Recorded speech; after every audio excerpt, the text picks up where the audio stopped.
कोई नहीं, कर लो।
हेलो।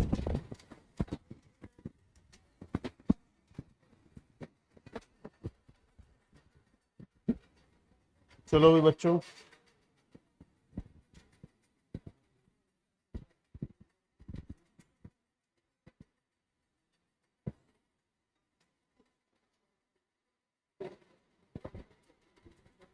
कल हम इस आर्टिकल पे थे। पीछे का कुछ भी आपको पूछना हो, कोई भी बात दोबारा आपको डिस्कशन करना हो तो कर सकते हो। फैन ऑफ कर दो, एसी चला दो। लाइट नहीं आ रही, ये भी ऑफ कर दो, बंद कर दो फैन।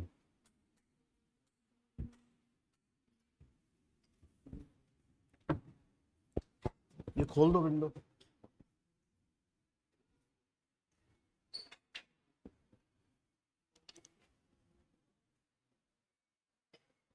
ठीक है। कल जो हमने पढ़ा था उसमें कुछ पूछना हो तो आप पूछ सकते हो। हाँ बेटा, पावर सेट, ठीक है। पावर सेट आप दोबारा देख लो।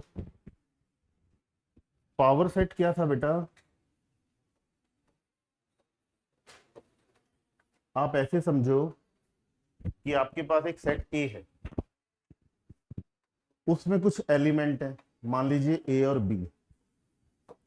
तो अगर किसी सेट में दो एलिमेंट हैं ए और बी, तो आप उसके सबसेट निकाल सकते हो। तो ए के सबसेट्स क्या होंगे बताओ? सबसेट्स ऑफ ए, पहला 5, दूसरा यानी कि सिंगल एलिमेंट का सेट ए, फिर बी, और फिर ए बी दोनों। ये आ गया, ये 4 आ गए, फार्मूले से भी 4 ही आएंगे। ये जो 4 एलिमेंट आए हैं ये खुद अपने आप में सेट है। फाइव एक सेट है, नल सेट है, ये भी एक सेट है, ये भी एक सेट है, ये भी एक सेट है। वैसे ये सबसेट है किसके? ए के। अगर इन चारों को कलेक्ट करके एक नया सेट बना दिया जाए, एक नया सेट बनाया जाए और उसमें यही चारों रख दिए जाए, फाइव को, ए को, बी को और ए कोमा बी को, तो इसको हम बोलते हैं कि ये ए का पावर सेट। ठीक, ठीक है, इसी को कंटिन्यू कर लेते हैं आगे। अब इसमें 4 एलिमेंट आ गए, ये पावर सेट बन गया इसके लिए, है ना? लेकिन है तो ये भी एक सेट ही, तो इसको मैं एक नया नाम दे देता हूं कि ये बी है। तो इस सेट का नाम बी है। इस बी में 4 एलिमेंट है, तो अगर मैं अब इसके सबसेट निकालूं बी के, तो वो कितने आएंगे? 2 की पावर 4, यानी कि 16 आ जाएंगे। उन 16 को फिर से आप एक सेट के अंदर बंद कर दो, तो वो क्या बन जाएगा? बी का पावर सेट। बी के पावर सेट का मतलब क्या होगा? अगर आप बी का पावर सेट लगा बना रहे हो तो इसका मतलब है कि आप पावर सेट ऑफ ए बना रहे हो। तो 2 बार पी लग गया, समझ रहे हो ना? तो पावर सेट बी में कितने एलिमेंट होंगे? 16। फिर तुम इसका फिर से सबसेट निकाल लो, तो उसमें कितने एलिमेंट आएंगे, 2 की पावर 16। फिर उन सबको भी कलेक्ट कर लो, तो फिर वो एक और पावर सेट बन गया। इस तरीके से जितने मर्जी पावर सेट आप बनाते जाओ। तो वो तो ये तो बनाने वाली बात हो गई। अब ये आता है कि भाई हम डायरेक्ट नंबर ऑफ एलिमेंट कैसे गिने। तो नंबर ऑफ एलिमेंट आप ऐसे गिन सकते हैं कि अगर किसी सेट में इनिशियल लेवल पे मान लीजिए लैम्डा एलिमेंट थे, जैसे इस वाले क्वेश्चन में मैं कितने लेके जा रहा हूं, 2 एलिमेंट, शुरुआत में 2 ले रहा हूं ना, तो इस तरीके से मैंने लैम्डा ले लिए। अब मान लो मुझे इसका पावर सेट बनाना है, और वो पावर सेट मैंने 5 बार अप्लाई किया। तो अगर आप इस 5 बार पावर सेट अप्लाई करेंगे ए पे, और उसमें नंबर ऑफ एलिमेंट गिनेंगे, तो आपको 2 2 2 2 और 2, 5 बार 2 लिखना है, और फाइनली 2 की पावर लैम्डा लिखनी है। ये आपका आंसर होगा। अब 5 को अगर आप 50 कर दो तो 250 टाइम आ जाएगा। तो जितनी बार आप पावर सेट अप्लाई करोगे उतनी ही 2 की पावर रेस करते चले जाना, और फाइनली जो टॉप पे पावर आएगी वो इनिशियल सेट के नंबर ऑफ एलिमेंट होगी। ठीक है, और कोई कंफ्यूजन तुम्हारे में से किसी को, बच्चों कोई बात नहीं पूछनी? ठीक है, तो हम अपने आज के आर्टिकल पे आ जाएं वापस।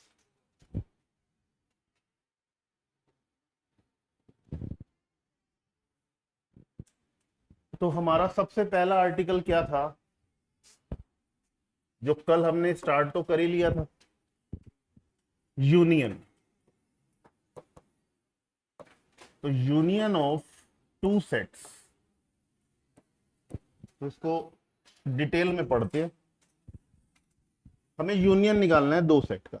एक्चुअल में एक तरीके से ये जोड़ने का काम कर रहा है, 2 सेट को ऐड कर रहा है, लेकिन ऐड करने का जो मेथड है वो वैसा नहीं है जो हम रियल मैथमेटिक्स में करते हैं कि 4 में 5 जुड़ गया तो 9 बन गया, ऐसा नहीं। तो यूनियन ऑफ 2 सेट्स को हम रिप्रेजेंट करते हैं इस वाले साइन से, ए बी और बी के बीच में यूनियन, यू लगा देते हैं, तो यूनियन है। इसकी डेफिनेशन है कि इसमें एक्स नाम का एक एलिमेंट आएगा, वो एक्स एलिमेंट या तो ए को बिलोंग करेगा या फिर बी को बिलोंग करेगा, और इस लैंग्वेज का मतलब है कि या फिर दोनों को बिलोंग करेगा। अगर आपको पूरा मतलब डिटेल में करना है तो आप ये समझ लो कि या तो वो ए का है, या तो वो बी का एलिमेंट है, या फिर वो दोनों में। तो वो किसके अंदर आ जाएगा, ए यूनियन बी में आ जाएगा। इस बात को समझने के लिए एक एग्जांपल बना लेते हैं।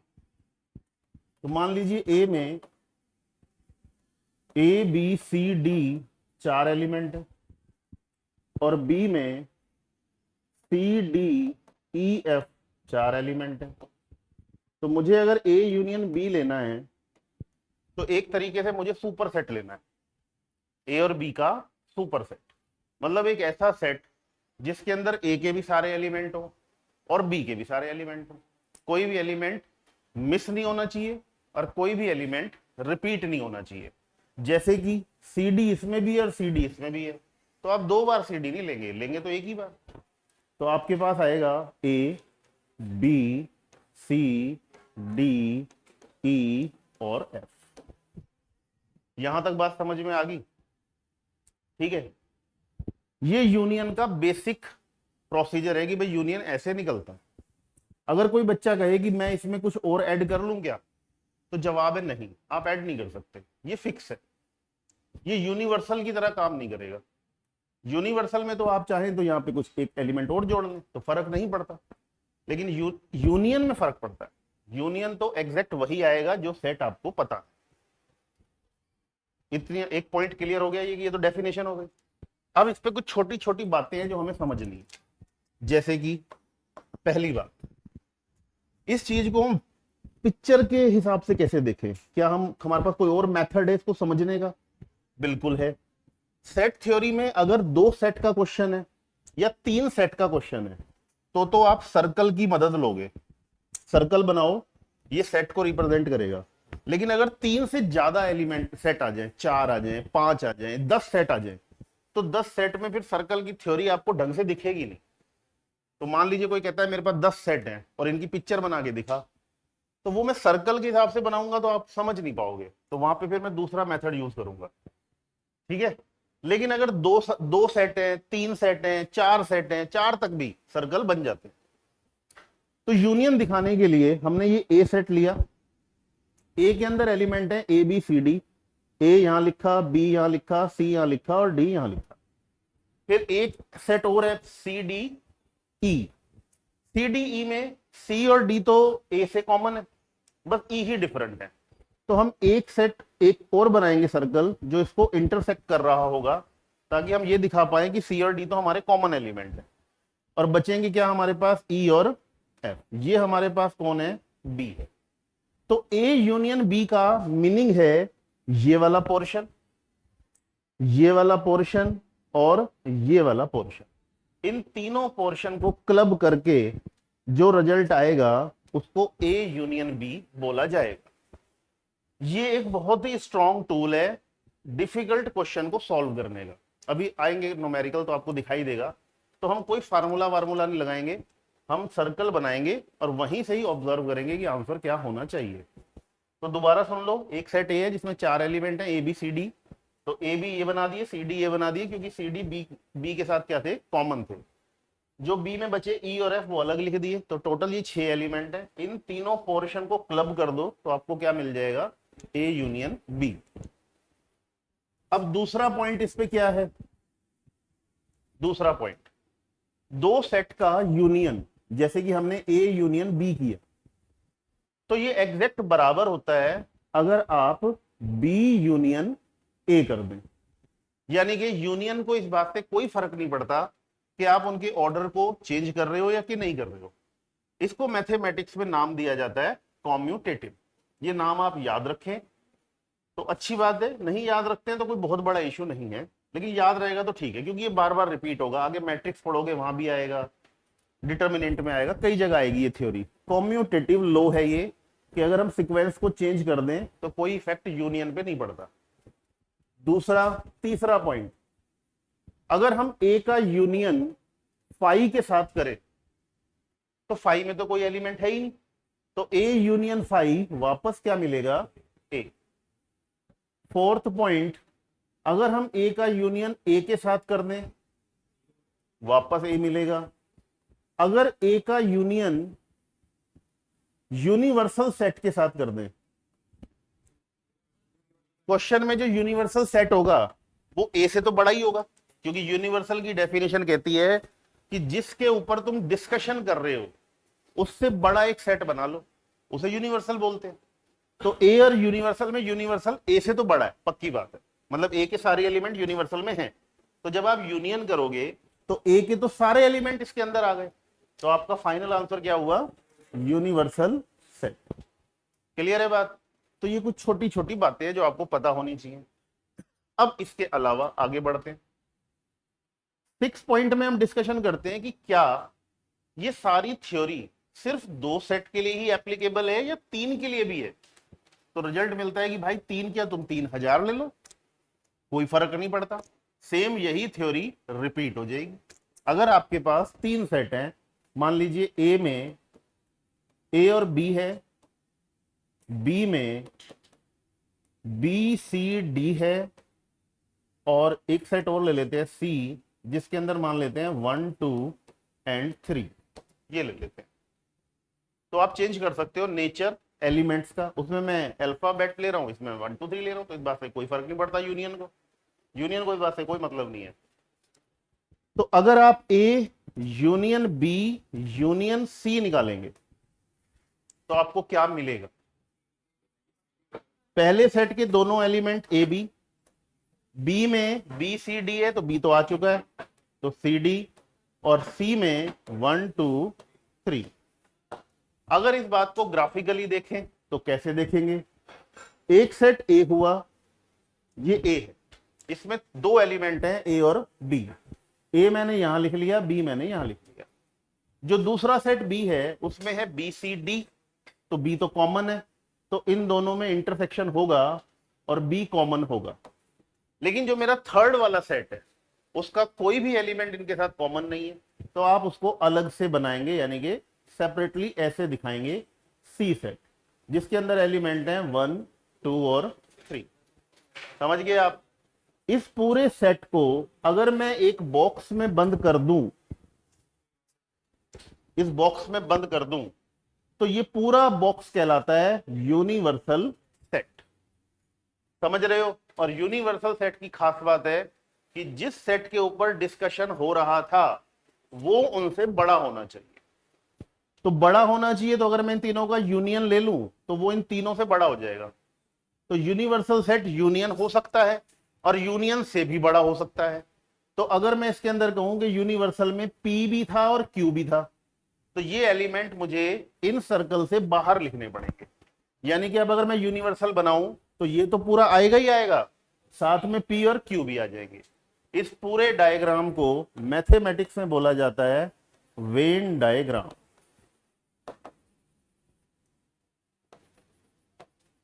समझ गए आप मेरी बात? ये पूरा डायग्राम मैथमेटिक्स में वेन डायग्राम के नाम से जाना जाता है। तो जो प्रोसीजर 2 सेट के लिए है वही प्रोसीजर 3 सेट के लिए है। कोई डाउट? कोई भी डाउट हो, कंफ्यूजन हो, दोबारा पूछना हो तो आप पूछ सकते हो। कौन सा वाला? यूनिवर्सल कैसे हो गया? नहीं, जैसे मैंने आपसे कहा कि ये तो ए सेट है, ये बी है, ये सी है, ये इन तीनों का यूनियन है। अब मैंने आपसे कहा कि चलो बेटा यूनिवर्सल बनाते हैं। यूनिवर्सल एक यूनिक सेट नहीं होता। आपने कहा कि ठीक है यूनिवर्सल बना रही हूं मैं, तो डिस्कशन किन के ऊपर हो रहा है? इन 3 के ऊपर हो रहा है। तो जो आप यूनिवर्सल बनाओगे वो इन तीनों का सुपर सेट होना चाहिए। तो मतलब ये सारे एलिमेंट उसके अंदर होने चाहिए। और जो यूनियन करते हैं हम 3 का, उसमें भी ये सारे एलिमेंट आते हैं। तो आपने यूनिवर्सल जब बनाया तो ए ले लिया, बी ले लिया, सी ले लिया, डी ले लिया, 1 2 3 ले लिए। अब आपने कहा कि मेरी इच्छा कर रही है कि मैं 1 2 एलिमेंट और लूं, तो आपने पी भी ले लिया और आपने क्यू भी ले लिया, और फिर सवाल पूछा अपने आप से कि क्या ये यूनिवर्सल है? तो जवाब मिलेगा ऑफ कोर्स है ना। अब मुझे इसको एक पिक्चर डायग्राम की हेल्प से दिखाना है। तो मैंने ए बी सी 3 सेट तो दिखा दिए, लेकिन मेरे पी और क्यू एलिमेंट तो रह गए, तो वो मुझे बाहर लिखने पड़ेंगे। अब मैंने उन्हें बाहर लिखा और एक बाउंड्री में बंद कर दिया, उस बाउंड्री को हम बोल देते हैं यूनिवर्सल सेट। ठीक बात है भाई? हाँ, कुछ पूछ रहे हैं पूछ लो। सर ये A union B union C जो है यूनिवर्सल सेट का सबसेट है। हाँ हाँ बिल्कुल सबसेट है, ये सब इनके सुपर सेट हैं। सर्कल में लिख लो तो भी कोई दिक्कत नहीं। अच्छा, तुम कह रहे हो कि सिर्फ पी और क्यू को सर्कल में लिख दें? नहीं, ऐसा नहीं करेंगे, क्योंकि सर्कल हम डिनोट कर रहे हैं एक पूरे सेट को। पी और क्यू एक सेट नहीं है, पी और क्यू इस सेट के 2 एलिमेंट है। या तो इनका अलग से एक सेट बनाओ। अगर आपने एक नया सेट डी बना दिया जिसमें 2 एलिमेंट हैं पी और क्यू, तो फिर आप यहां पर इसको सर्कल में दिखाओगे। सही बात है ना? तो हम वो काम कर ही नहीं रहे, तो इनको सर्कल में दिखाने का कोई सेंस नहीं बनता। जब यहां तक हमने सारी बातें लिख ली तो एक बात और लिख लेते हैं। जब इतना लिख ही रहे हैं तो एक और लिख लेते हैं। ये 6 पॉइंट हो गए ना, तो 7th पॉइंट, अब इसका आंसर आप मुझे दोगे। अगर मैं आपसे कहूं कि एक सेट ए है और वो किसी दूसरे सेट का सबसेट है, ऐसा तो पॉसिबल है ना, ए बी का सबसेट हो सकता है ना। तो आप मुझे बताइए कि अगर मैं अब इन दोनों का यूनियन कर दूं तो रिजल्ट क्या होना चाहिए? बी होना चाहिए है। हाँ, नहीं, इस लैंग्वेज का मतलब है कि ये प्रॉपर भी हो सकता है और इम्प्रॉपर भी हो सकता है। कल वाला लेक्चर याद करो, भूल गए आप? इसका मतलब 3 बातें थी। ए इक्वल ए तो improper, A is belongs to A, sorry B, ये बी ले लो यहां पे है ना, ए बिलोंग्स टू बी, मतलब ए सॉरी बिलोंग कह रहा हूं, ए इज सबसेट ऑफ बी, तो ये प्रॉपर है। अब प्रॉपर और इम्प्रॉपर दोनों को मिक्स कर दो तो ये वाला साइन आ जाएगा। तो इसका मतलब है सिर्फ सबसेट। तो जब सबसेट बोलते हैं ना तो प्रॉपर इम्प्रॉपर दोनों को बोलते हैं। ठीक है ना? तो मैं यहां पर जो साइन बना रहा हूं इसका मतलब है कि ए बी के बराबर भी हो सकता है और ए बी से छोटा भी हो सकता है। दोनों बातें हैं। दोनों ही बातों में यूनियन क्या होगा? दोनों ही बातों में यूनियन बी ही आएगा। तो ए यूनियन बी के बारे में इतनी इंफॉर्मेशन कम से कम आपके पास होनी चाहिए। फिर आगे बढ़ते हैं। डिस्ट्रीब्यूटिव के लिए तो मुझे 3 चाहिए ना, और मैंने मेनली सारी प्रॉपर्टी 2 पे बनाई है, 3 पे बनाई ही नहीं। 3 पे तो मैंने सिर्फ आपको एक लास्ट वाला यूनियन करके दिखाया। और डिस्ट्रीब्यूटिव प्रॉपर्टी का मजा तब आता है जब इंटरसेक्शन आ जाए, क्योंकि यहां पे कोई लॉजिक नहीं बन रहा ना। यहां पे तो डिस्ट्रीब्यूटिव आप कैसे करोगे, जब आएगा इंटरसेक्शन, बीच में आएगा माइनस, तो चीजें डिस्ट्रीब्यूट होंगी ना, यानी कि प्लस डिस्ट्रीब्यूट ओवर मल्टीप्लीकेशन, इस तरीके से मजा आता है। ये तो सब सेम साइन है। यहां पर आप डिस्ट्रीब्यूटिव की जगह पर एसोसिएटिव कह सकते हो, आप एसोसिएटिव प्रॉपर्टी कह सकते हो। तो 8th प्रॉपर्टी हम ऐसे लिख लेते हैं कि A union B union C है, तो बी और सी का यूनियन पहले कर लिया, या ए और बी का पहले कर लिया और रिजल्ट में सी का यूनियन कर दिया, तो ये बराबर होते हैं, इसको बोलते हैं एसोसिएट।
तो 8 प्रॉपर्टी है ये, ठीक है।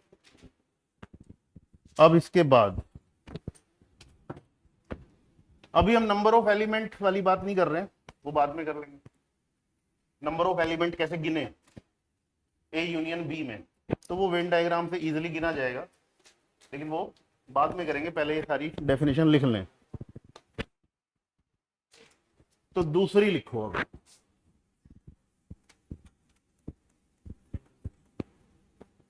Intersection of two sets. वैसे मैं 2 सेट्स लिख रहा हूं, लेकिन एप्लीकेबल तो ये सब पे ही है। 3 पे लगाओ, 4 पे लगाओ, सब पे लिख रहे हैं हम 2 है। तो इंटरसेक्शन ऑफ 2 सेट्स, इसको दिखाने का तरीका है यूनियन का उल्टा साइन कर दो। ठीक है, डेफिनेशन क्या है कि इसमें x नाम का एक एलिमेंट आएगा सच दैट उसका बिहेवियर कैसा होगा, x a का एलिमेंट भी होना चाहिए एंड x b का एलिमेंट भी होना चाहिए। मतलब दोनों बातें एक साथ, a में भी हो b में भी हो, नहीं तो नहीं लेंगे हम लोग। ठीक है ना। एग्जाम्पल, ए में मान लो P Q R S 4 element है, बी में पी ए एस और टी ये 4 एलिमेंट है। मुझे चाहिए इंटरसेक्शन, तो ए इंटरसेक्शन बी, तो मुझे सेलेक्ट करने हैं कॉमन एलिमेंट, जो मुझे कॉमन नजर आए वो मेरा आंसर है। तो P मैच कर गया और S मैच कर गया, तो A इंटरसेक्शन B में P भी होगा और S भी होगा। ये बहुत ही इंपॉर्टेंट पॉइंट है, क्योंकि इंटरवल की थ्योरी में जब डोमेन लिखूंगा मैं फंक्शंस की, तो वहां तो मेरे ख्याल से 100 क्वेश्चन कराऊंगा, तो 95 क्वेश्चन तो इंटरसेक्शन के ही होंगे। जब आप डोमेन लिखेंगे तो अलग अलग बिहेवियर में 2 डोमेन आ रही होंगी, और हमें कॉमन डोमेन चाहिए होगी। और कॉमन डोमेन आप कैसे निकालेंगे, इंटरसेक्शन। इंटरसेक्शन बहुत ही ज्यादा यूजफुल है। अब ये तो डेफिनेशन हो गई। ग्राफिकली इस बात को कैसे दिखाएं, तो ये P है, इसको इंटरसेक्ट करता हुआ एक दूसरा सेट B है, ये A है, ये B है। A में एलिमेंट मैंने लिए PQRS, जिसमें से P और S तो मैच कर रहे हैं, तो वो तो यहां लिख दो। बचे हुए 2 एलिमेंट Q और R, और इसमें बचे हुए 2 एलिमेंट A और T। तो यहां आपको नजर आएगा कि सिर्फ इतना पोर्शन, सिर्फ इतना, ये वाला जो एरिया है, इसको हम बोलते हैं A इंटरसेक्शन B। तीनों को क्लब कर दूं तो बोलते हैं यूनियन। इसका मतलब है कि ये दोनों क्या है, फिर ये दोनों तो बच गए ना। ध्यान से समझो, ये वाली चीज, ये वाली और ये वाली, ये तीनों मिलके A यूनियन B कहलाती है लास्ट डेफिनेशन के अकॉर्डिंग। और इसे मैं कह रहा हूं कि ये इंटरसेक्शन होता है। तो तुम्हें लगता नहीं कि यार ये भी तो कुछ है, फिर ये भी कुछ है। तो हम A union B minus A intersection B, very good. और इसके अलावा कुछ किसी बच्चे को पता हो?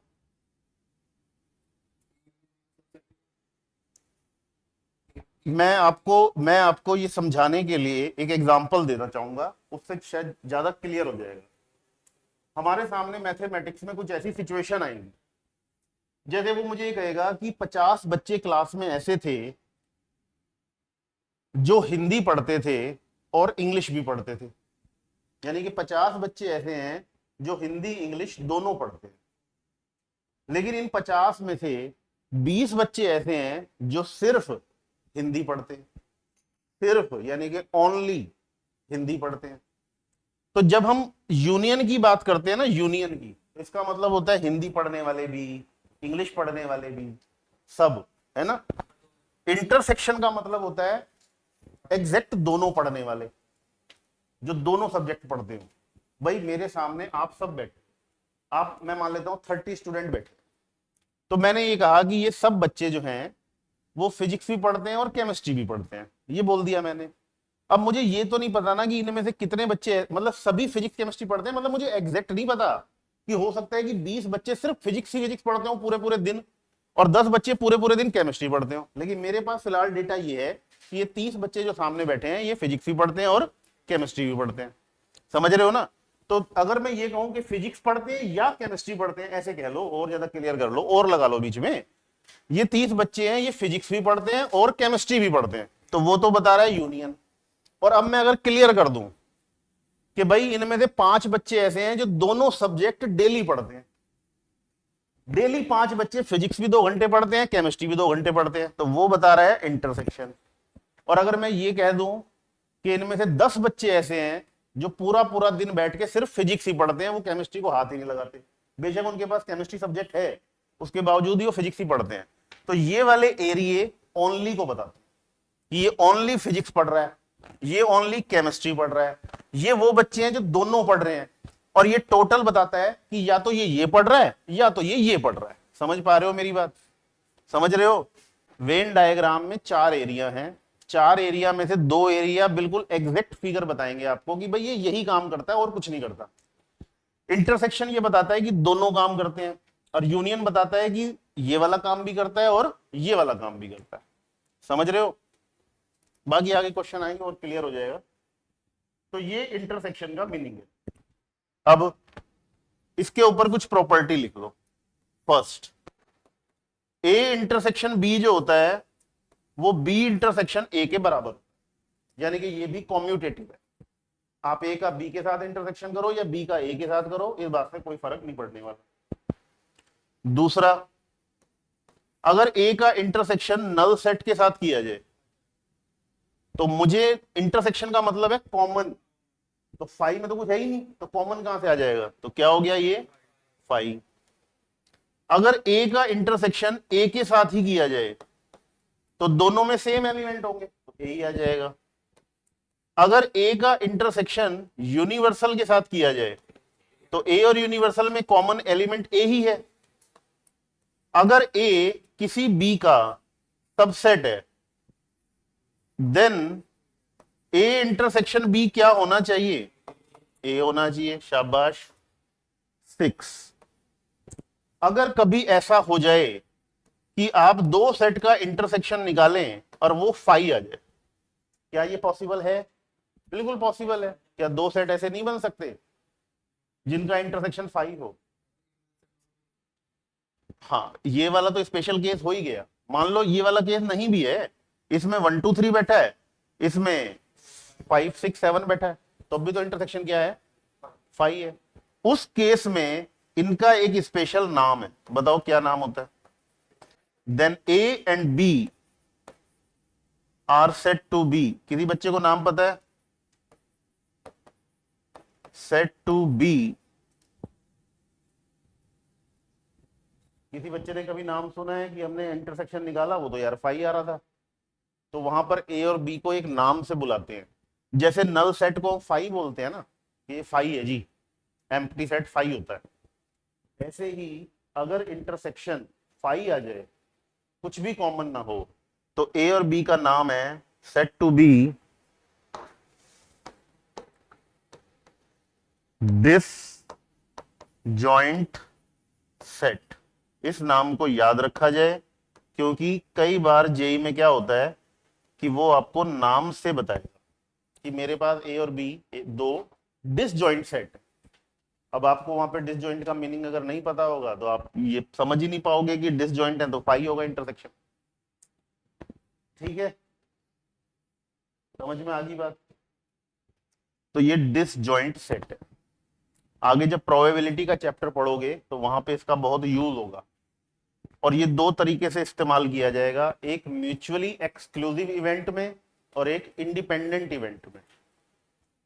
म्यूचुअली एक्सक्लूसिव इवेंट मैथमेटिक्स में उनको बोला जाता है जिनके इंटरसेक्शन 5 आते हैं। मान लो मैंने एक कॉइन टॉस किया, ठीक है, मैंने एक कॉइन टॉस किया और मैंने कहा कि हेड आएगा, तो मैं बोल रहा हूं कि हेड आएगा, तो ये एक इवेंट हो गई, मैंने इसको एक कर्ली ब्रैकेट में बंद किया, तो ये मेरा एक सेट हो गया E1 नाम का। दूसरे बच्चे ने कहा कि नहीं टेल आएगा, जैसे क्रिकेट मैच में होता है, आईपीएल में एक हेड बोलता है तो अंडरस्टूड है कि दूसरा टेल बोल रहा होगा, है ना? तो टेल बोलने की इवेंट जो है वो क्या हो गई? E2 हो गई। अगर कोई मुझसे कहे कि E1 और E2 का इंटरसेक्शन क्या है, तो मैं बोलूंगा कि 5 है। तो जब प्रोबेबिलिटी में 2 इवेंट का इंटरसेक्शन 5 होता है तो हम बोलते हैं कि ये म्यूचुअली एक्सक्लूसिव इवेंट है, ये नाम है इनका। समझ गए आप? और अगर मैं ये कहूं कि आज रात मेरे घर पे खाने में दाल चावल बनेंगे, ये एक इवेंट है कि सचिन सर के घर पे आज रात खाने में क्या बना, दाल चावल बना, तो ये एक इवेंट हो गई इवन। और मैंने तुमसे पूछा कि तुम्हारे घर क्या बनेगा, तुमने कहा हमारे यहाँ तो शाही पनीर बनेगा विद लच्छा पराठा, तो ये एक दूसरी इवेंट हो गई। अब मैंने तुमसे पूछा कि इन दोनों इवेंट का इंटरसेक्शन क्या है, फाई है, तो क्या तुम यहां पर ये कहोगे कि ये दोनों इवेंट म्यूचुअली एक्सक्लूसिव इवेंट है? कहोगे? नहीं कहोगे? तो अगर तुम इन दोनों इवेंट को म्यूचुअली एक्सक्लूसिव इवेंट कहोगे तो तुम गलत हो। नहीं नहीं, मसालों से मतलब नहीं है। देखो मतलब मैथ बहुत ही मजेदार सब्जेक्ट है, अगर ढंग से पढ़ा जाए तो बहुत ही मजेदार है। इस वाले केस में भी इंटरसेक्शन फाई आ रहा है और मैं बोल रहा हूं कि ये दोनों इवेंट म्यूचुअली एक्सक्लूसिव है। और जो दाल चावल और शाही पनीर वाला एग्जांपल है उसमें भी इंटरसेक्शन फाई आ रहा है। तो अब मैं कह रहा हूं कि नहीं, ये म्यूचुअली एक्सक्लूसिव इवेंट नहीं है। तो ऐसा क्यों? एक्चुअल में इनमें एक बहुत ही बारीक सा डिफरेंस है, अगर आप समझने की कोशिश करें। ये दोनों इवेंट एक ही जगह पे हो रही हैं, एक ही सैंपल स्पेस में हो रही है। एक के होने या ना होने का इफेक्ट दूसरे पे पड़ रहा है। अगर हेड आएगा तो टेल नहीं आ सकता, टेल आएगा तो हेड नहीं आ सकता। क्लियर है बात? लेकिन दाल चावल और शाही पनीर विद लच्छा पराठा वाली जो इवेंट है वो एक दूसरे से डायरेक्टली कनेक्टेड नहीं है। मेरे घर पे क्या बन रहा है, मेरे घर पे मान लो दाल चावल बना, तो क्या मैं रोक लूंगा तुम्हें शाही पनीर लच्छा पराठा बनाने से? मैं नहीं रोक पाऊंगा। या तुम शाही पनीर लच्छा खाओगे तो तुम मुझे नहीं रोक सकते दाल चावल खाने से। तो ये दोनों इवेंट म्यूचुअली एक्सक्लूसिव नहीं है, इन इवेंट्स को बोला जाता है इंडिपेंडेंट इवेंट। तो ये इंडिपेंडेंट इवेंट है। इंडिपेंडेंट नाम से समझ में आ रहा है, इंडिपेंडेंट भाई एक दूसरे पे डिपेंड नहीं कर रही, लेकिन ये डिपेंड कर रही है। अगर हेड आ गया तो टेल नहीं आनेगा, टेल आ गया तो हेड नहीं आनेगा। या आप डाई का एग्जांपल ले लो। डाई का एग्जांपल में मान लो एक आदमी सट्टा खेल रहा था, उसने मुझे पकड़ लिया और कहता है बता लगा किस पे लगाएगा सट्टा, तो मैंने कहा इवन नंबर आएगा। तो इसका मतलब है कि 2 4 6 आ गया तो मैं जीत गया। दूसरे को पकड़ा, उसने कहा कि ओड नंबर आएगा, ओड नंबर आएगा तो 1 3 5, यानी कि अब हम दोनों में से कोई एक ही जीत सकता है।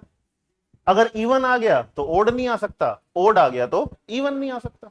तो ऐसी इवेंट मैथमेटिक्स में कहलाएंगी म्यूचुअली एक्सक्लूसिव, और जो एक दूसरे से रिलेट नहीं कर रही, डिपेंड नहीं कर रही, वो कहलाएंगी इंडिपेंडेंट। दोनों में ही इंटरसेक्शन क्या होता है?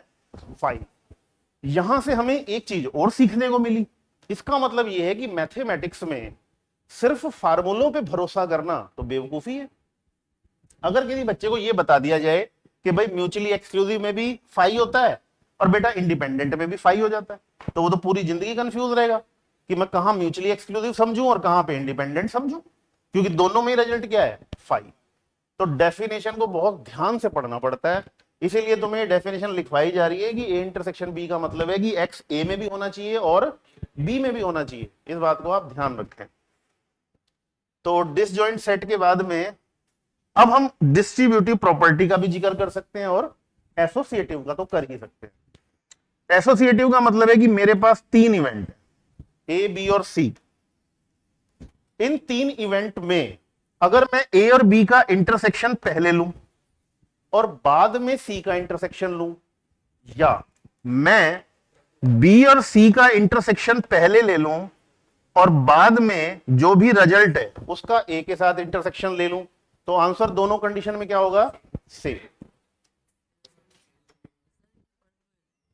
अभी 11th के लिए एडमिशन हुआ है। अच्छा, न्यू एडमिशन 11th ए में star batch JEE, star batch जी। प्रारंभ 1 बोले। आसिफ सर कहाँ है? आसिफ सर से बुलाओ ना। ए में बैठना है कि बी में बैठना है? क्योंकि जो नया बच्चा आता है वो ए में भेजा है। ठीक है, ठीक है, ओके सर। मैथ्स में है ना, जेई में है ना, नीट में तो नहीं? बैठ जाओ बेटा। हाँ, लेकिन जरूरी होना है जो ए और बी का कॉमन जो ए और बी में कॉमन हो जरूरी नहीं है कि वो बी और सी में भी कॉमन हो। हाँ, ये लॉजिक आपका बिल्कुल ठीक है, कोई जरूरी नहीं है। तो एक्सपेरिमेंट करके देख लेते हैं। जब कभी भी मैथमेटिक्स में आप फंसो तो आपके पास स्ट्रॉन्ग टूल है कि आप एक्सपेरिमेंट कर लो। बोलो तुम मुझे अपनी मर्जी का ए बताओ, अपनी मर्जी का ही बी बताओ और अपनी ही इच्छा अनुसार सी बताओ। 1 2 3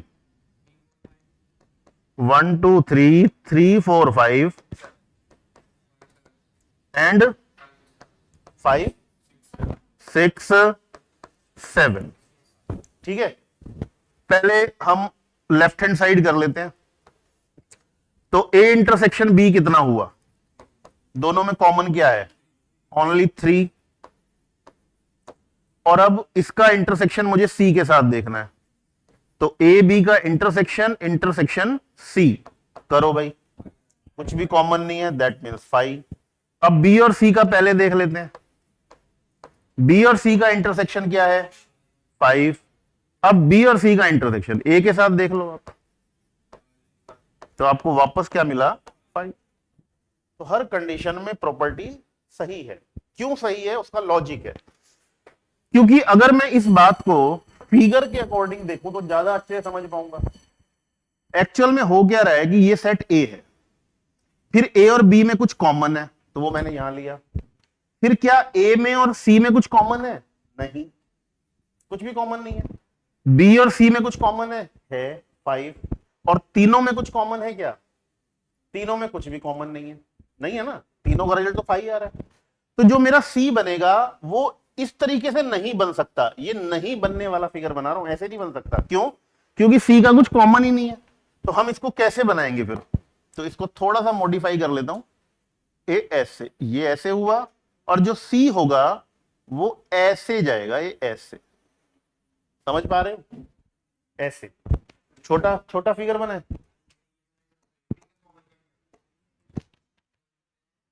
ऐसा करता हूं, रुको रुको रुको रुको, थोड़ा सा जरूरी नहीं है कि मुझे गोल ही बनाना है, जरूरी नहीं होती है बात। ऐसे ऐसे बना सकते हो एलिप्टिकल।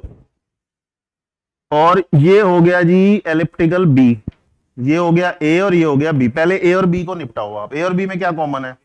यहां लिख दो 3। ये क्या बचा?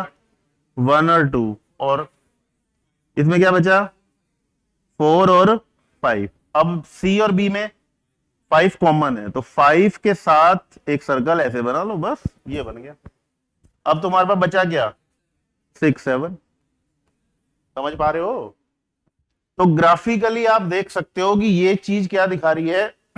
ए इंटरसेक्शन बी इंटरसेक्शन सी। लेकिन जो बात मैं आपको कहना चाह रहा हूं, जो समझाना चाह रहा हूं कि एसोसिएटिव रूल फॉलो करेगा, वो इस फिगर से ज्यादा अच्छे से एक्सप्लेन नहीं हो पाएगा। तो एक नया फिगर बनाता हूं मैं। आप ऐसे समझो कि ये ए था, ये बी था और ये सी था। आप ऐसे समझो, ये ए है, ये बी है और ये सी है। तो जो ये वाला एरिया होता है ना, ये कहलाता है A intersection B intersection C. तीनों का कॉमन एरिया ये है। समझ गए? अब इसमें तुम सेट को कैसे भी घुमा के देख लो, फर्क ही नहीं पड़ेगा। ए का बी से पहले कर लो, बी का सी से पहले कर लो, या ए का सी से पहले कर लो। मतलब एसोसिएटिव के साथ साथ में कॉम्यूटेटिव भी लगा लो तो भी कोई फर्क नहीं पड़ेगा, क्योंकि फिगर हमें साफ बता रहा है कैसे भी घुमा लो, सिमेट्रिकल फिगर है ये तो। और ये जो तुमने एग्जांपल लिया है, ये थोड़ा सा स्पेशल केस है, क्योंकि इसमें ए और सी में कुछ कॉमन नहीं आ रहा। समझ गए? तो एसोसिएटिव रूल हर कंडीशन में एप्लीकेबल है। अब इसके बाद आता है डिस्ट्रीब्यूटिव। तो डिस्ट्रीब्यूटिव भी किसमें? अगर सी वाले में 5 नहीं आता तो ये जो आपने यहां पे इंटरसेक्शन दिखाया, इसे मत दिखाओ, इसे नीचे ले आओ। दोनों को ही नहीं काटेगा, तब भी आंसर 5 होगा डेफिनेटली। अगर मैं इसमें से 5 हटा दूं तो भी आंसर क्या है? 5। और कोई क्वेश्चन नहीं? अब एक और लिख लो, 7 हो गई ना, एक और लिख लो 8, वो यहां लिख लेना। ये है डिस्ट्रीब्यूटिव। अगर मैं इंटरसेक्शन अप्लाई करना चाहता हूं बी यूनियन सी पे, भाई बी और सी का मैंने यूनियन किया और फिर मैंने उसका ए के साथ इंटरसेक्शन किया, या इसको आप चेंज कर लो, पहले आपने यूनियन किया ए और बी का, फिर सी के साथ इंटरसेक्शन किया, तो डिस्ट्रीब्यूटिव रूल अप्लाई हो जाता है। तो ए का इंटरसेक्शन बी के साथ, बीच में यूनियन है, वो यूनियन ही रहेगा, और फिर ए का इंटरसेक्शन सी के साथ। तो सवाल ये उठता है कि क्या इसे उल्टा भी कर सकता हूं कि ए यूनियन कर दूं और बी इंटरसेक्शन सी कर दूं, तो बिल्कुल कर सकते हो जी। A union B intersection A union C. समझ गए? तो इतनी इंफॉर्मेशन सफिशिएंट है फिलहाल के लिए। यूनियंस भी हो गया हमारा और इंटरसेक्शन भी हो गया। अब आगे बढ़ते हैं। हाँ, कॉपी कर लो आप इसको।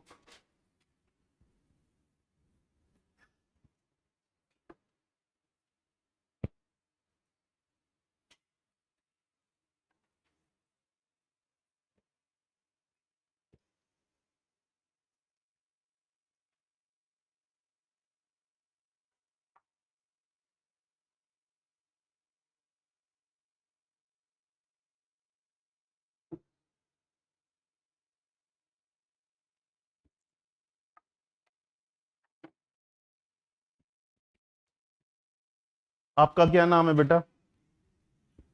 बैठ जाओ, बैठ जाओ, बैठ के बताओ आप। प्रभ, पर्व गोयल। ठीक है, तो ये हमारा फर्स्ट चैप्टर चल रहा है बेटा, सेट। एनसीईआरटी के हिसाब से भी ये फर्स्ट ही है, 11th का, है ना।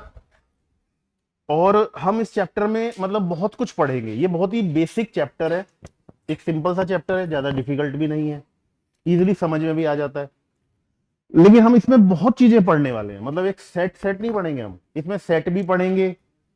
उसके बाद में हम इसमें वेवी कर्व मेथड भी पढ़ेंगे, इनइक्वालिटी पढ़ेंगे, एक्सपोनेंशियल फंक्शन के बारे में पढ़ेंगे, लॉगरिथमिक फंक्शन के बारे में पढ़ेंगे और उनकी इनइक्वालिटी क्या होती है वो पढ़ेंगे, मॉडुलस फंक्शन क्या होता है वो पढ़ेंगे।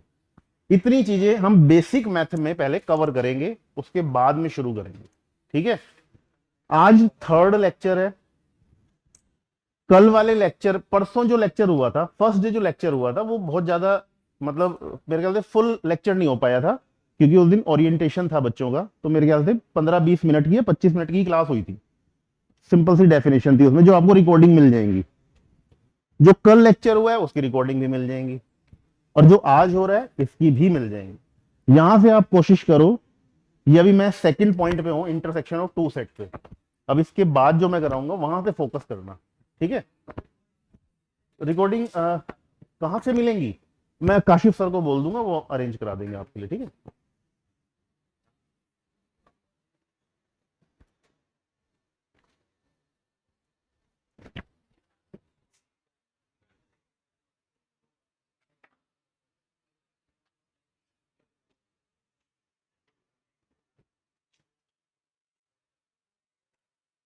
तुम्हें बच्चों को कुछ पूछना हो, ठीक है। अब स्पीड कोई ज्यादा फास्ट तो नहीं है, ठीक है। इंटरसेक्शन के बाद में अब आता है हमारे पास डिफरेंस ऑफ टू सेट। दो सेट का डिफरेंस क्या होता है?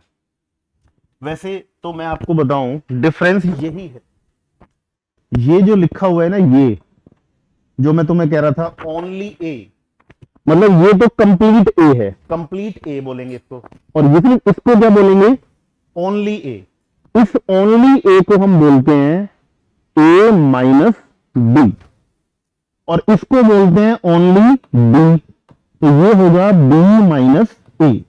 तो अब हम इसकी बात करने जा रहे हैं।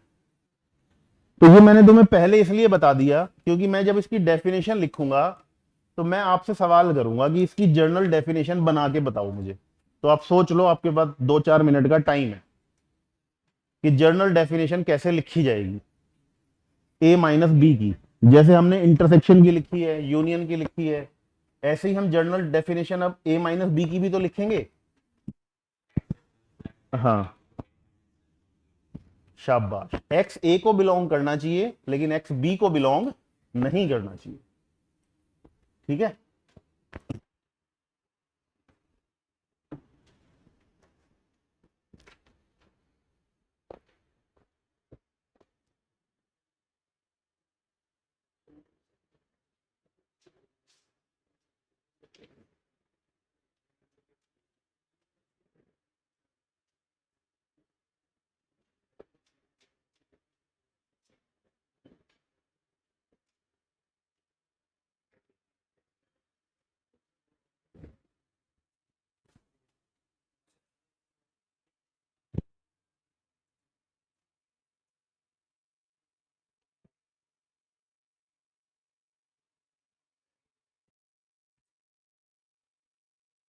हो गया,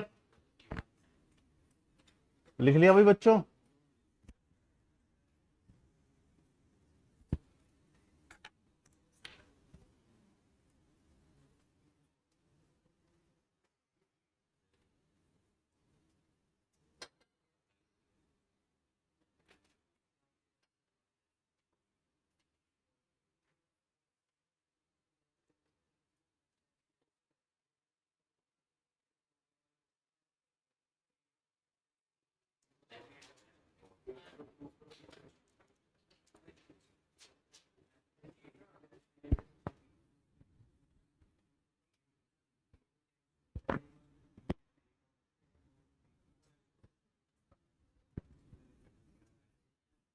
ठीक है,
हो गया बच्चों,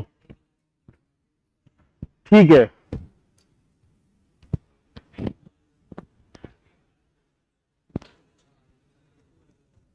थर्ड लिखो भाई, डिफरेंस ऑफ टू सेट्स।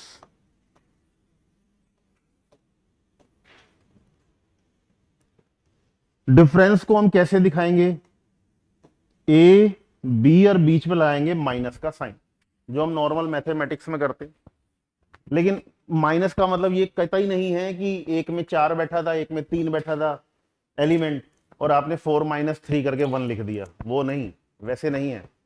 तो यहां डिफरेंस का मीनिंग है कि ये एक सेट होगा और इसमें एक एक्स एलिमेंट आएगा, सच दैट वो जितने भी एक्स होंगे वो सभी ए को बिलोंग करने चाहिए, बट बी को बिलोंग नहीं करने चाहिए।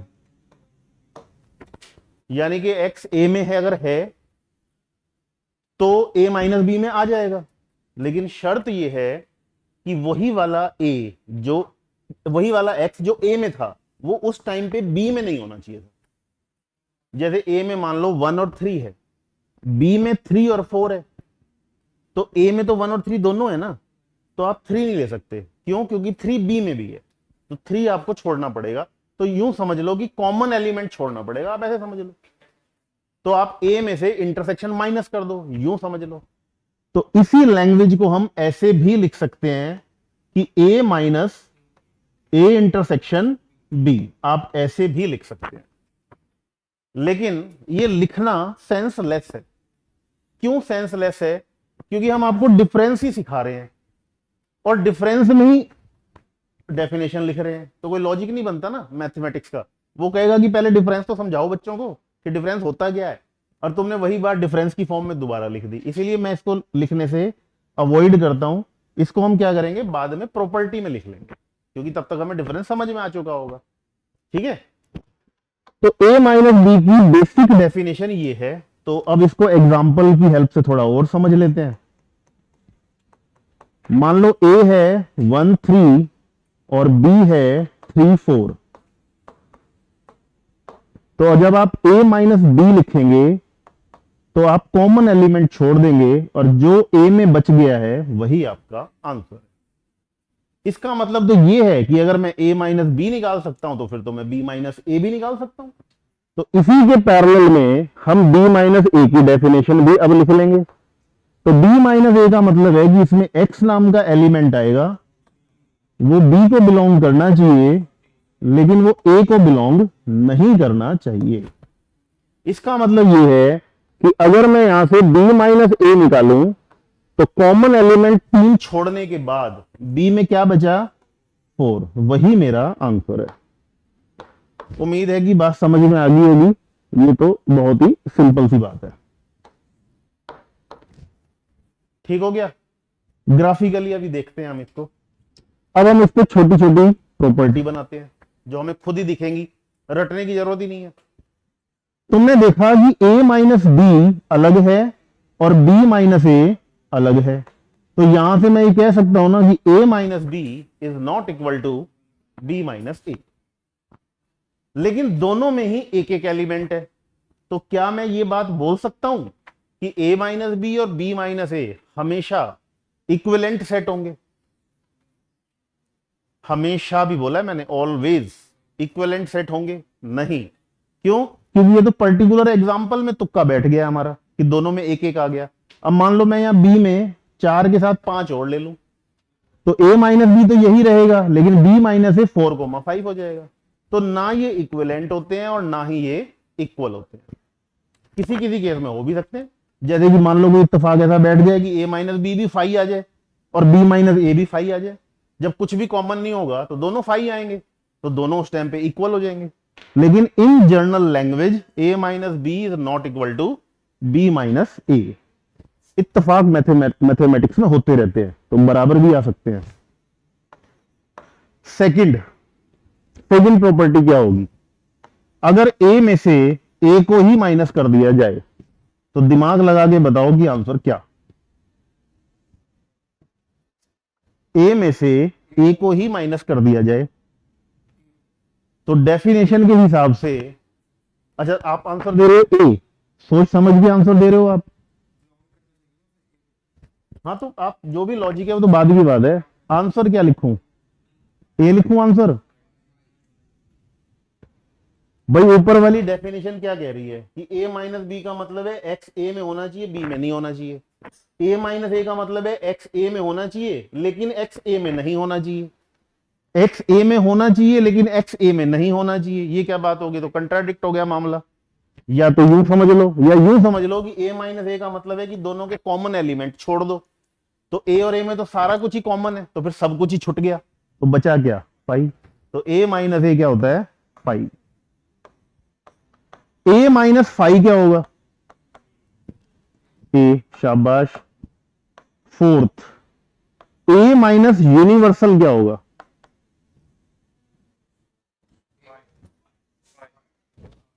a minus universal. a और यूनिवर्सल में पूरा का पूरा a कंटेन है, मतलब जो कुछ भी a के अंदर है वो यूनिवर्सल में है ही है, और कॉमन मुझे छोड़ना है, तो पूरा ही a छूट गया मेरा। तो बचा क्या? 5। फिफ्थ, अगर a b का सबसेट हो तो बताओ a माइनस बी क्या होना चाहिए? a सबसेट ऑफ b का मतलब है कि a के सारे एलिमेंट b में मौजूद हैं, यही तो मतलब है। अगर a के सारे एलिमेंट b में मौजूद हैं और आपको कॉमन एलिमेंट छोड़ने हैं तो आप सब कुछ ही छोड़ दोगे, तो कुछ भी नहीं बचेगा, तो 5। लेकिन अगर मैं इसका उल्टा लिख दूं, b is a subset of a, और अब मैं आपसे कहूंगी a माइनस बी बताओ,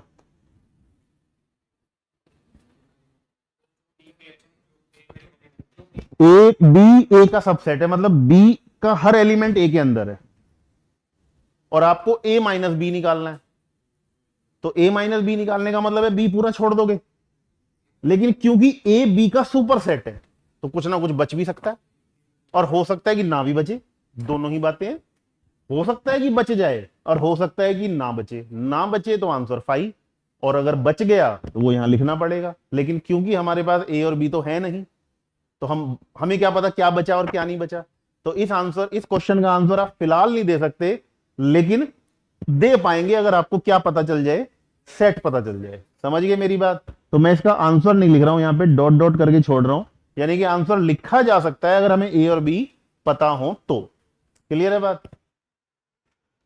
और अब इसके ऊपर क्या कर सकते हैं, एसोसिएटिव का कोई सेंस यहां बनता नहीं। मतलब ये अगर मैं तुम्हें कहूं कि a माइनस बी कर लो और माइनस सी कर लो, तो ये सेंस लेस है, क्योंकि एसोसिएटिव में जब 3 जने आते हैं तो मुझे ब्रैकेट यूज करना पड़ता है। तो मैं अगर यहां ब्रैकेट यूज करूं तो ये वैसे ही अजीब लग रहा है ना, अजीब सा लग रहा है ना, कि माइनस आपने ऐसे कर दिया, ब्रैकेट लगा दिया। तो एसोसिएटिव का तो कोई लॉजिक यहां बनता नहीं है। अरे गया वो,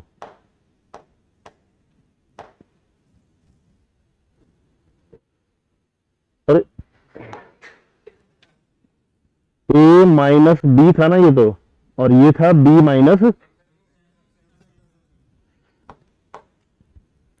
ये बैक नहीं करता क्या, इसे क्या है?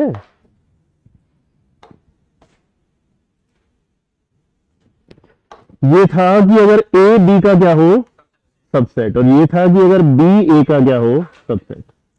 अच्छा, एसोसिएटिव वाली बात नहीं, डिस्ट्रीब्यूटिव आप बना सकते हो। अगर A intersection B minus C हो तो इंटरसेक्शन अंदर डिस्ट्रीब्यूट हो जाएगा, और A intersection B minus A intersection C आप लिख सकते हो। ठीक इसी तरीके से यूनियन भी डिस्ट्रीब्यूट हो जाएगा, A union B minus A union C. ठीक है, अब सेवंथ में फिगर देख लेते हैं। मान लो एक सेट ए है और ये एक सेट बी है, ये ए है और ये बी है। एलिमेंट आप अपनी मर्जी के ले लो, कोई कुछ भी, जैसे आपने लिया यहां पर ए, ये बी लिया, सी और डी आपने कॉमन ले लिए, इसमें ई ले लिया, एफ ले लिया और जी ले लिया। ठीक है, ये आपने ले लिया। तो अब अगर आपसे वो कहते हैं कि ए माइनस बी बता, तो ए माइनस बी का मतलब होगा सिर्फ ये वाला जो बचा है इतना, तो ये क्या है, ए कॉमा बी। और अगर वो कहता है कि बी माइनस ए बता, तो जो ये बच गया, यानी कि ई एफ और जी। तो ये थ्योरी क्लियर हो गई। तो इस थ्योरी के बेसिस पे मैं लिख सकता हूं ना कि ये वाली चीज ए माइनस बी है, ये वाली चीज बी माइनस ए है, जो कॉमन है वो ए इंटरसेक्शन बी है, और सबको मिला दूं अगर तो ए यूनियन बी है। तो ये 4 ही हो सकते हैं बस, है ना। तो फिर यहां से अब हम 8th प्रॉपर्टी लिख सकते हैं कि अब हमें ये समझ में आया कि okay, that is A minus B का मतलब set A minus A intersection B ही होता है, और बी माइनस ए का मतलब set B minus A intersection B ही होता है। दोनों बातें सेम है। आप समझ गया, आ गई आपको ये बात? ठीक है, बस इतना काफी है, मैं समझता हूं। बाकी जब जरूरत पड़ेगी और देख लेंगे। नहीं बताया, चलो अब बता दूंगा। यूनिवर्सल में से ए माइनस करें तो सेम यही वाला क्वेश्चन आ गया भाई, B is a subset of A is a subset of universal, और आप यूनिवर्सल में से घटाओगे तो कुछ तो बचेगा ही, लेकिन क्या बचेगा वो तभी बता सकते हैं जब यूनिवर्सल पता हो।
हो गया।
ठीक है,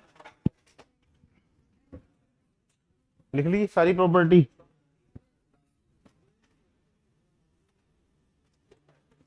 अब इसके बाद में आता है complement of set.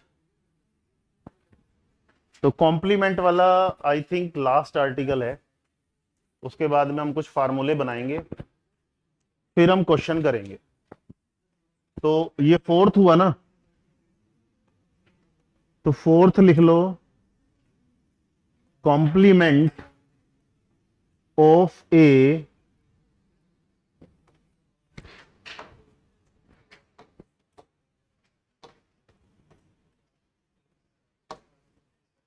Of A set. देखो कॉम्प्लीमेंट का क्या मतलब है। कॉम्प्लीमेंट आप किसी सेट का तभी निकाल सकते हो जब आपको यूनिवर्सल पता। अगर यूनिवर्सल नहीं पता है तो फिर आप कॉम्प्लीमेंट नहीं डिसाइड कर पाओगे कि क्या होना चाहिए। जैसे मान लो किसी सेट ए में 4 एलिमेंट हैं, 1 2 3 4, बस मुझे इतना ही पता है और मुझे कुछ पता ही नहीं, और मुझसे ये कहा जाए कि इसका कॉम्प्लीमेंट बता, तो मैं नहीं बता पाऊंगा। लेकिन वो मुझे ये कह दे कि इसका एक यूनिवर्सल भी है, मतलब एक ऐसा सेट मौजूद है क्वेश्चन के अंदर जो यूनिवर्सल का काम कर रहा है, और उसके अंदर 1 2 3 4 5 6 एलिमेंट रखे हुए हैं, तो मैं कॉम्प्लीमेंट बता दूंगा। तो कॉम्प्लीमेंट बताने के लिए मुझे उस टाइम पर उसका सुपरसेट पता होना चाहिए, तो ही बता पाऊंगा। तो जनरली हम उसे यूनिवर्सल ही मानते हैं। तो इसको समझने के लिए पहले हम डेफिनेशन लिख लेते हैं। ए के कॉम्प्लीमेंट को दिखाने का मतलब है ए के ऊपर सी लगा दो, या तो कॉम्प्लीमेंट वाला सी, या फिर डैश लगा दो। ठीक है, और कुछ किताबों में बार भी लगा हुआ होता है, ऊपर बार लगा देते हैं, लेकिन जनरली ये चलता है। तो सी लिख दो या डैश लगा दो। इसकी डेफिनेशन कहती है कि इसमें एक्स नाम का एक एलिमेंट आएगा सच दैट एक्स किस कंडीशन को सेटिस्फाई करेगा, एक्स उस टाइम पर जो यूनिवर्सल होगा उसको बिलोंग कर रहा होगा, लेकिन ए को बिलोंग नहीं कर रहा होगा। या तो यूं कह लो, या अब इस डेफिनेशन को क्लब करके आप ऐसे भी कह सकते हो कि एक्स बिलोंग कर रहा होगा यूनिवर्सल माइनस ए को, क्योंकि इस लैंग्वेज का मतलब यही है, माइनस वाली लैंग्वेज का मतलब यही था, पहले वाले को बिलोंग करे दूसरे वाले को बिलोंग ना करे। तो इसको हम कॉम्प्लीमेंट बोलते हैं। अब एग्जांपल ले लेते हैं इस बात को समझने के लिए। तो मान लीजिए हमारे पास एक ए सेट है और इसमें एलिमेंट है 1 2 3 4। उस टाइम पर एक यूनिवर्सल भी मौजूद था, 1 2 3 4 ए बी सी, और मान लो एक्स वाई जेड। मिक्स करके भी आप बना सकते हो, जरूरी नहीं है कि एक रटी रटाई थ्योरी चलेगी कि 1 to 9 सब कुछ लिख दिया, ऐसा कुछ नहीं, कुछ भी लिख सकते हो आप। तो यहां पर ए के कॉम्प्लीमेंट का मतलब होगा ए डैश, या ए टू द पावर सी का मतलब होगा यूनिवर्सल में से ए को माइनस कर दो, और वो आपको क्या मिलेगा, 1 2 3 4 को छोड़कर बाकी सारा कुछ। तो A B C X Y Z, ठीक बात है। अब यहां से कुछ छोटी छोटी प्रॉपर्टी जो तुमको खुद ही दिखाई देंगी, कुछ भी रटने की जरूरत ही नहीं है। अगर डेफिनेशन क्लियर हो जाए तो अपने आप दिख जाती है प्रॉपर्टी। पहली प्रॉपर्टी तुम्हें यह दिखेगी कि अगर मैं इस कॉम्प्लीमेंट पे एक बार और कॉम्प्लीमेंट लगा दूं,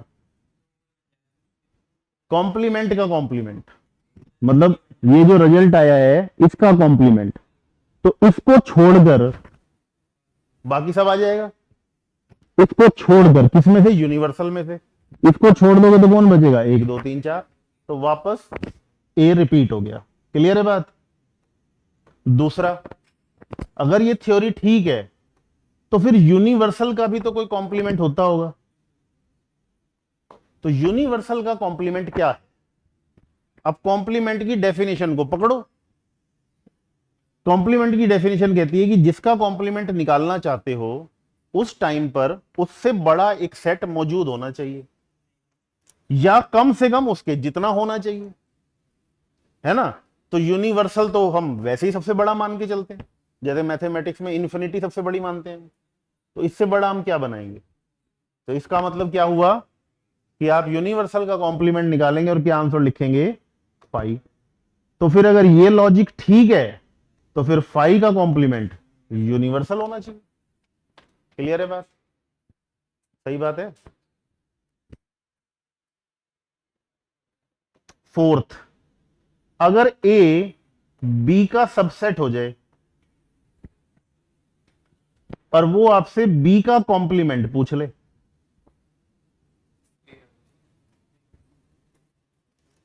ए बी का सबसेट है और वो बी का कॉम्प्लीमेंट पूछ रहा है,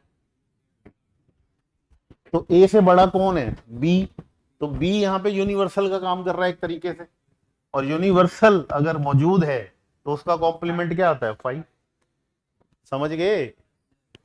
अब एक डिमॉर्गन नाम का मैथमेटिशियन पैदा हुआ और डिमॉर्गन ने अपने 2 रूल दिए दुनिया को, बहुत ही है। ए बी का सबसेट है, मतलब ए के सारे एलिमेंट बी में मौजूद हैं, मतलब बी ए के लिए क्या काम कर रहा है, यूनिवर्सल का काम कर रहा है एक तरीके से, क्योंकि बी तो ए से बड़ा है। और डेफिनेशन यही कह रही है कि तुम जब कॉम्प्लीमेंट निकाल रहे हो तो वहां पे 2 जने मौजूद होने चाहिए, एक तो वो सेट और एक उसकी रिस्पेक्ट में एक यूनिवर्सल।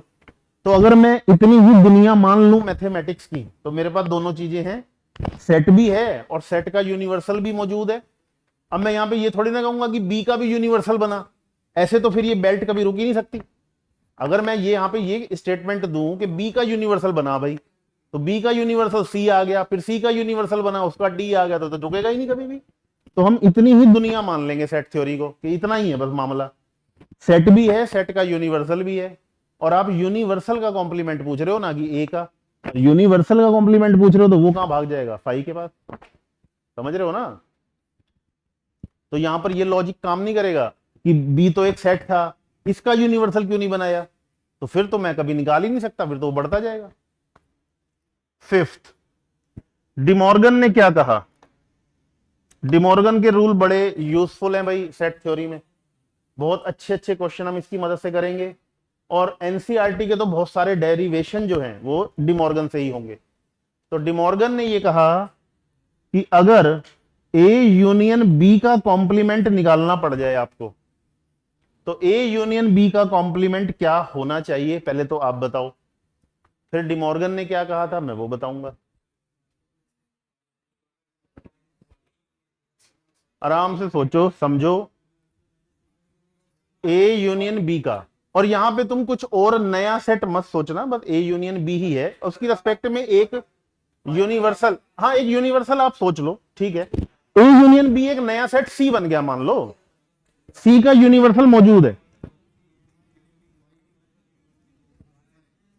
पाई होगा, सोच लो भाई।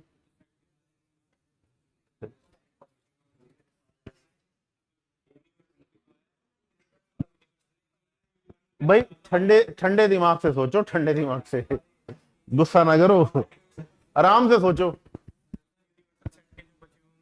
वो होंगे ही होंगे, ये तो बात बिल्कुल ठीक है। अगर ए यूनियन बी को मैं एक सेट मानता हूं सी, तो मुझे एक यूनिवर्सल चाहिए ना इस टाइम पे। इस टाइम पे दो अलग अलग सेट नहीं है, चौथे वाले एग्जांपल में दो अलग अलग थे, एक ए अलग था एक बी अलग था। यहाँ ए यूनियन बी क्लब हो गया, एक सी बन गया, तो यूनिवर्सल चाहिए ना। तो यूनिवर्सल में से ए यूनियन बी को माइनस कर दूंगा और जो आंसर आएगा वो लिख दूंगा। ये तो बात हुई ना।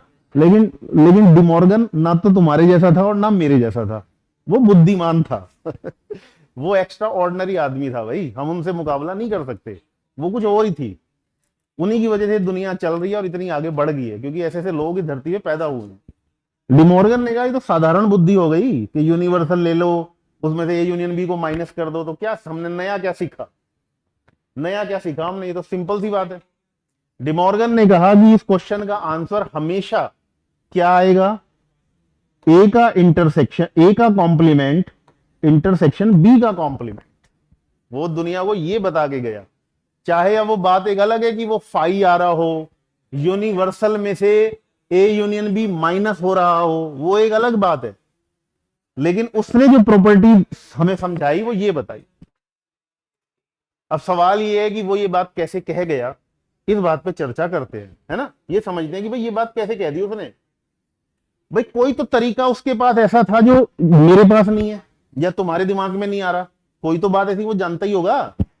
तो मैं तुम्हें एक स्ट्रॉन्ग टूल बताता हूं इन्हीं लोगों का, ये हमारी कोई रिसर्च नहीं है, इन्हीं लोगों से ही हमने सीखा है, किताबों से सीखा है, कि जब भी आप ऐसी सिचुएशन में फंसे तो सबसे बेहतरीन मेथड क्या है कि आप ग्राफ बना लें, आप प्लॉट कर लें। प्लॉट करने के बाद आपको चीजें दिखेंगी। तो जैसे ही आपने ए बनाया, फिर आपने बी बनाया, ये ए हो गया, ये बी हो गया, आपने इनके लिए एक यूनिवर्सल भी तैयार कर लिया, ये हमारा यूनिवर्सल हो गया। सही बात है। इसमें मान लो ए बैठा है, यहां कॉमन एलिमेंट बी बैठा है, मान लो सी बैठा है, और यूनिवर्सल में एक डी नाम का एलिमेंट फालतू था।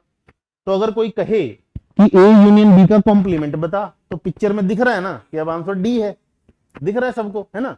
अब तुम जरा इसको देखो, ये तो तुम्हें डी दिख रहा है, अब तुम जरा इसको देखो, खाली ए कॉम्प्लीमेंट क्या है? सिर्फ खाली ए कॉम्प्लीमेंट। ए कॉम्प्लीमेंट का मतलब है कि ए को पूरे को छोड़ दो, छोड़ दो, ए को पूरे को छोड़ दो, तो तुम्हारे पास इतना एरिया बच जाएगा, इतना। इस पे मैं लाइन खींच देता हूं। वैसे जब हम क्वेश्चन करेंगे तो लाइन ही नहीं खींचूंगा, मैं एक दूसरे मेथड से कराऊंगा, लेकिन फिलहाल लाइन खींच रहा हूं। यही होगा ना, ये हरे रंग की लाइनें ए कॉम्प्लीमेंट को दिखा रही हैं। अब बी कॉम्प्लीमेंट बताओ क्या है? ये हम ऐसे करते हैं, बी कॉम्प्लीमेंट, बी छोड़ दो, तो ऐसे ये वाली हॉरिजॉन्टल लाइन ले लेते हैं ना, ये। अब तुमको चाहिए दोनों का इंटरसेक्शन, और इंटरसेक्शन का मैथमेटिक्स कहता है कि कॉमन। तो लाल कलर और हरे कलर की लाइनें जहां दोनों काट रही हैं, वहां कोई कॉमन एलिमेंट दिख रहा है? दिख रहा है। क्या दिख रहा है? डी। तो इसका मतलब सही बात कह गया था ना वो, कि ए यूनियन बी का complement, A complement intersection B complement होता है। तो अगर हम सिर्फ फार्मूले पढ़ते रहें तो हमारी बुद्धि का वो विकास नहीं हो पाएगा। और जेई निकालने के लिए ज्यादा पढ़ने की जरूरत नहीं होती है, माइंड का क्या करना होता है? ग्रो कराना होता है। थिंकिंग जो है हमारी, जो हमारी अप्रोच है, उसे डेवलप करना होता है। अगर वो कर लोगे तो सेलेक्ट हो जाओगे, वो नहीं करोगे तो चाहे 24 घंटे पढ़ लेना तब भी कुछ नहीं होगा। ये तो हकीकत है। तो आपको कुछ ना कुछ नया सोचना है, समझ गए ना। ये नहीं कि एक फार्मूला रटा, उस पर क्वेश्चन लगा लिए, तो वही क्वेश्चन हो पाएंगे जो फार्मूला बेस्ड होंगे। जैसे ही क्वेश्चन घूमेगा नहीं हो पाएगा। तो उसके लिए बिल्कुल डीप पता होना चाहिए कि भाई क्या क्या हो रहा है, वो चीज मतलब फिगर बननी चाहिए दिमाग के अंदर कि हाँ ऐसा ऐसा होता है। समझ गए ना। अब डिमॉर्गन ने जब ये बात बता दी तो उसने फिर कहा एक बात तो तुम अपने आप ही लिख लो अब, और बात भी सही है। अब ये बात तो हम अपने आप ही लिख लेंगे कि अगर ए इंटरसेक्शन बी का कॉम्प्लीमेंट निकालना पड़ जाए, ए इंटरसेक्शन बी कौन है? ये छोटा वाला एरिया बी, इसका कॉम्प्लीमेंट कौन होगा? ए सी और डी, है ना। और ये कॉम्प्लीमेंट बराबर आएगा A complement union B complement के। ठीक है, तो डिमॉर्गन के ये दोनों रूल याद रखो आप, कैसे उसने प्रूफ किए वो भी ध्यान रखो।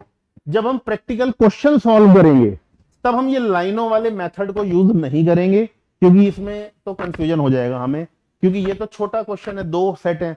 अब सेट मान लो 3 हो जाए, और 3 में फिर मैं एक हरी, लाल और पीली लाइनें बनाता रहूंगा तो बस हो गया काम मेरा। तो हम ये मेथड नहीं लगाएंगे, ये तो बस आपको से समझाने के लिए। क्वेश्चन करेंगे दूसरे तरीके से, ठीक है। इसे भी कॉपी कर लो भाई, यही हमारा लास्ट आर्टिकल है आज का। हाँ बेटा बता।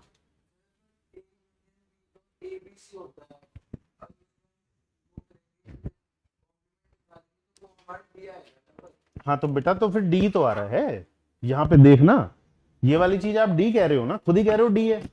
ए इंटरसेक्शन का मतलब क्या है, ये हरी वाली लाइन है भाई, ए को छोड़ दिया ना मैंने। बी कॉम्प्लीमेंट का मतलब क्या है, ये पिंक कलर की लाइन है, क्योंकि मैंने पूरा बी छोड़ दिया। इंटरसेक्शन का क्या मतलब है, दोनों का कॉमन। तो ग्रीन कलर की लाइन और पिंक कलर की लाइनें एक दूसरे को कहां पे कट कर रही हैं, डी वाले पोर्शन पे तो कट कर रही हैं बस, और कहीं कट कर रही है तो कोई एलिमेंट नजर आ रहा है आपको? देखो इसके अंदर सिर्फ ग्रीन है, इसके अंदर सिर्फ पिंक है, और यहां बी वाले पे तो कोई लाइन ही नहीं है। तो लाइन दोनों ने एक दूसरे को कॉमन एरिया जो सेलेक्ट किया वो डी वाला ही तो किया, तो इसका आंसर डी ही तो है, हम भी तो डी ही कह रहे हैं।